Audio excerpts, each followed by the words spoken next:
Late at night, on July the 22nd, a can of petrol was poured through the letterbox of a house in Eaton Square and ignited, causing a small but severe fire.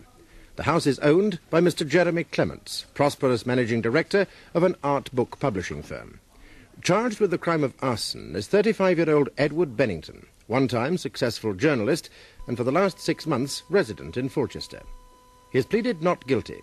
Mr. Clements is in the witness box as the first witness for the prosecution. Mr. Clements, did you observe anything that night to indicate the cause of the fire? Well, yes, there was this empty petrol can lying in the road outside, which the fire brigade said was... Yes, as we've heard, it is their view that the fire had been started by petrol being poured through the letterbox.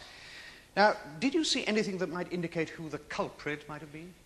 Well, there was something painted outside the house. It wasn't there when I went to bed, but it was there after the fire. Precisely what was it, Mr. Clements? Well, it was splashed on the pavement in blue paint. It said, "Stop screwing my wife." And did that tie in with any events prior to the fire? Well, yes, for weeks before that, Bennington had been writing me anonymous letters using those exact words, always the same ones, and typewritten. But if the letters were unsigned, how did you know who had written them? Because at the same time he was also telephoning my house, usually at night, always drunk, and saying that and a lot of other things like that. Do you know why he did this, Mr. Clements? Yes, I think I do. See, Bennington's wife has been my private secretary for over a year now. Their marriage has broken down totally, and I believe he's been very upset about it and drinking a lot, and of course fantastically jealous of any man that Mrs. Bennington has any dealings with at all. It's understandable, I suppose, that a man in his position might behave badly, but one doesn't expect anything quite so extreme. Had you taken any action about the letters and the telephone calls? Did you inform the police? No, I didn't. You see, although it was very inconvenient, I did feel rather sorry for the man. See, I'd taken the first of those telephone calls myself before our good nanny appointed herself sergeant of the telephone. And although he was drunk and abusive, I could tell that he was genuinely unhappy. In any case, I didn't want to bring in the police because, well, quite frankly, no one wants a scandal, and naturally one wants to try and protect one's wife and children from that sort of thing. Yes, of course. Now, who was in the house on the night of the fire? There's myself, Mrs. Bennington, and Mrs. Kent. That's our nanny. Mrs. Bennington was staying in the house that night? Yes, she was.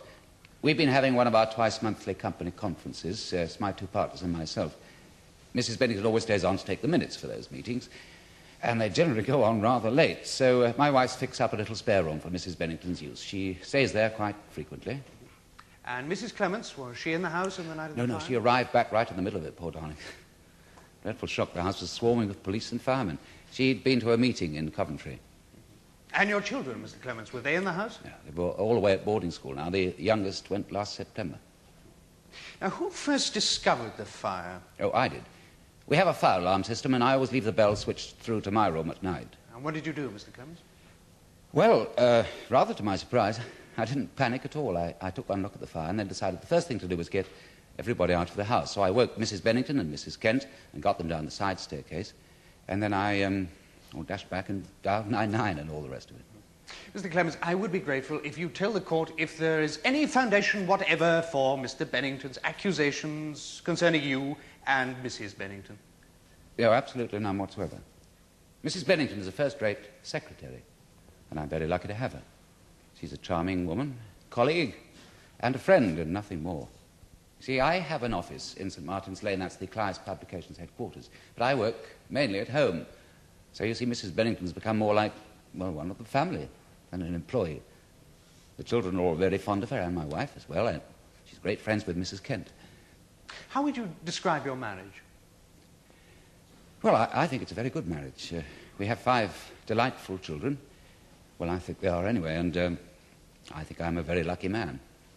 Have you ever met the accused, Edward Bennington? Not until today, no. As a matter of fact, I was scarcely aware of his existence at all until those letters and phone calls began. See, Mrs. Bennington never once complained of her husband to me, or to any of us, for that matter. If I may say so much to her credit, because she must have been having a most difficult time. Thank you, Mr. Clements. Wait there, please.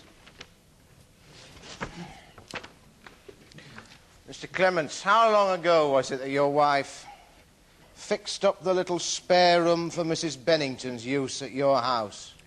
About 3 months ago, I think, or perhaps 4. Were you aware that Mrs. Bennington had left her husband in January? No, as I said, she didn't discuss her husband with me at all. You are saying, then, that you did not know that she had left her husband? Well, not at the actual time of her leaving him, no. I assumed that's what you meant by your question. No.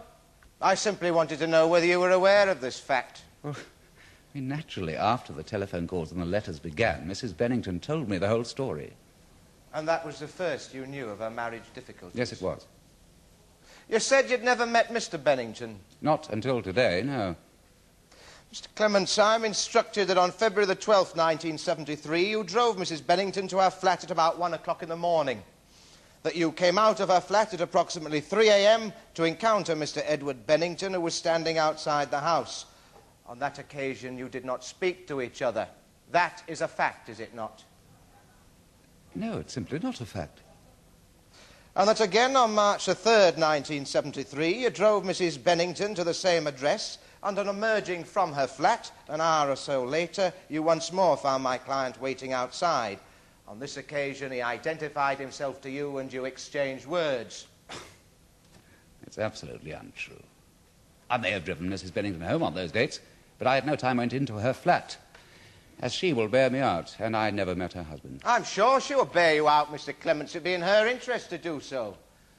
The truth is it not, that Mrs. Bennington has been your mistress for the past 9 months? That is quite absurd. It's absolutely untrue. Just the obsessive fantasy of a jealous husband, you think? Yes, I do think that. Normal people simply don't behave in the way he's done. Just a minute, Mr. O'Connor. Mr. Clements, your opinion of Mr. Bennington's normality is not admissible evidence, as I'm sure you'll understand. Oh, I'm sorry, my lord. Of course, I do realise that. All right, Mr. O'Connor. Thank you, my lord. Mr. Clements, you said that your wife returned home that night after the fire brigade. Yes. What time would that have been? Let's see, about 3 or half past in the morning, I think.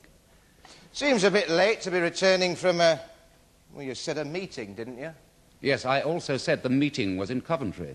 Even so. By the motorway, it wouldn't take more than 2.5 hours to drive at the most. My wife doesn't care for motorway driving.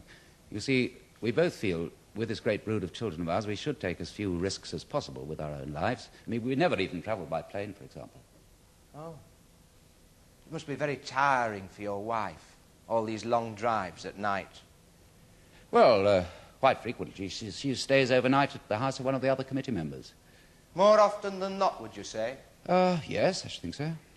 But on the night of July the 22nd, she decides to make the drive back to London.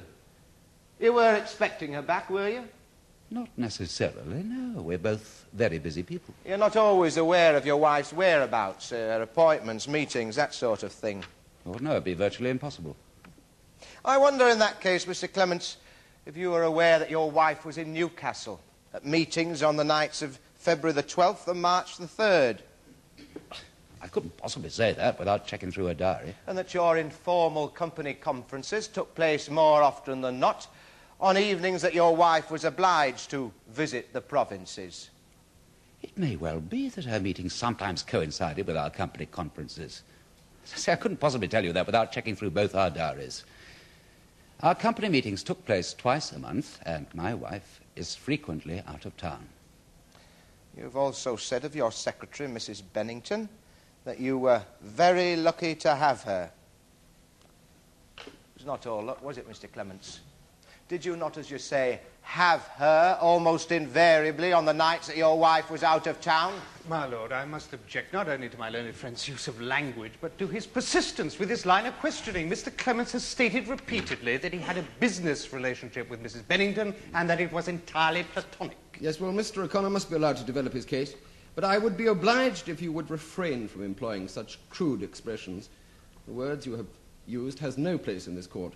There are more precise words that you can use. Indeed, my lord. Have you any further questions to ask of this witness? 1 or 2 questions, my lord. You say you have a fire alarm installed at your house? Yes, we do.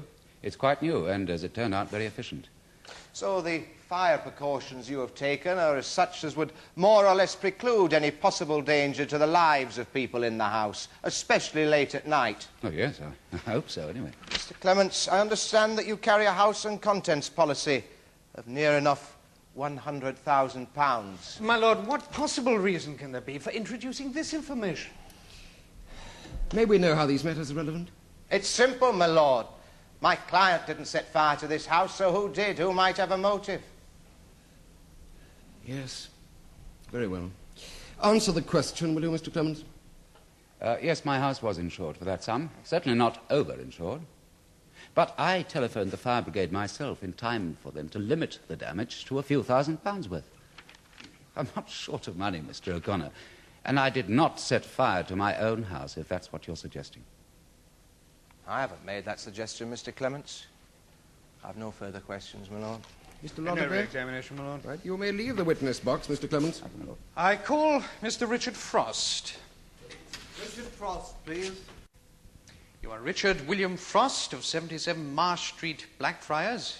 I am. And you are editor-in-chief of the monthly political journal, The Spokesman. Yes, that's right. How long have you known the accused, Edward Bennington? I've known Ted since he came down from Oxford. He'd be about 20 then, I suppose. 15 or 16 years. And for the last 2 years, he has been on the editorial staff of The Spokesman. Yes. But in January of this year, he left your staff. Yes, he did. In what circumstances, Mr. Frost? I suggested he take a few months' leave of absence, go back to freelance work for a bit. So he's still technically a member of your staff, merely on leave? Well, no. He refused to go on leave. He said I'd have to sack him. So, I did. And why were you obliged to take this step? Well, he'd been overdoing it, rather. He wasn't at all well, really. His work was falling off. He was missing appointments, drinking, not getting his stuff in on time, that sort of thing. Drinking? Heavily? Well, I suppose you could say he was drinking rather a lot. His marriage had got into a bit of a mess, you see. He was rather wrought up all round. Before the beginning of the year, when you were obliged to sack him, was he what you would describe as a steady and reliable employee? I wouldn't describe him as an employee at all. I regard him as a colleague. Well, from the point of view of staff hierarchy, you were his superior, Mr. Frost. It was you who sacked him. Now, would you describe him as steady, reliable? Well, no. I wouldn't use either of those words about Ted. I don't imagine he would either. He's not a steady man, he's a brilliant one. You don't take on someone like Ted for his reliability, but for his talent, which is considerable. Even so, in January of this year, his considerable talent was outweighed by what would you call it, his inconvenience? As far as the spokesman was concerned, we're a very interdependent team. Ted realised that. How well do you know Mrs. Bennington? Oh, not at all, really. I only met her once at the wedding. Strange, isn't it? The wife of a close friend? Or perhaps Mr. Bennington preferred his wife not to meet his men friends. Did he strike you as a possessive or jealous person? He never struck me as that sort of person generally, no. But didn't he ever behave in a jealous or possessive manner? Yes. When was that? On the day of the fire, we met for a drink at lunchtime, or rather, he turned up at the pub where we all go. What sort of state was he in at that time? He was very angry. Well, very upset. Anything else, Mr. Frost? Yes, he was very drunk. Thank you. Now, in your conversation with the accused on July the 22nd in this pub, did he make any threats against his wife's employer, Jeremy Clements? No specific threats, no. No? Well, he was a somewhat aggressive man by nature. And like a lot of people, when he's had a few drinks, he becomes somewhat awkward. Yes, I see. Now, what time did the accused leave the pub? Doesn't he ever get called by name? I mean, it just seems so inhuman. Please, just answer the questions, will you, Mr. Frost? Just answer the questions. About 2:30. Did you go with him? No.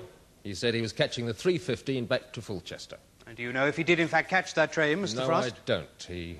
Last I saw of him was leaving the pub. And you haven't seen the accused at all since that meeting? Not until after his arrest. I went bail for him and arranged for legal aid. He refused to do anything on his own behalf. Thank you, Mr. Frost.